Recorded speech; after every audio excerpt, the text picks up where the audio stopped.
what the world is going to be like in GDP. You mentioned about India.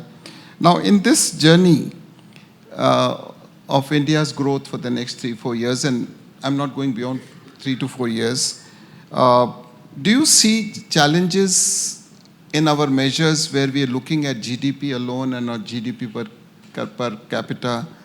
Are we not looking at inequalities increasing as we grow? Is it something that you want to share your thoughts? Because that's a point that gets often, and I'm not being a armchair leftist, all the time saying it just strikes you. And I tell you why it strikes me. I'm deeply involved in the manufacturing sector, and you see the disparities that happen at a corporate level also are really bothersome.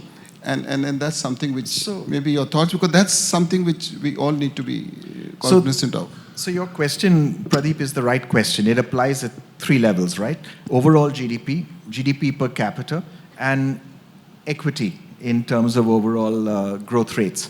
And the answers for each of the 3, in a sense, are somewhat divergent, right? So first of all, in terms of overall GDP, I mean, you know, it's a good goal to have to be the world's 3rd largest economy. But we're going to be the world's 3rd largest economy regardless, right? Even if we don't grow, you can almost count on Germany and Japan growing less. You know, look at what just happened. Japan went from being the world's 3rd largest to being the 4th largest economy, right? Just a month ago. How come? It's because the exchange rate between the yen and the euro changed, and as a result, it dropped behind Germany. Both are now around. Japan used to have a 5 trillion economy. It now has a 4 trillion economy. So, you know, because of the change in the exchange rate. So we're going to be the world's 3rd largest.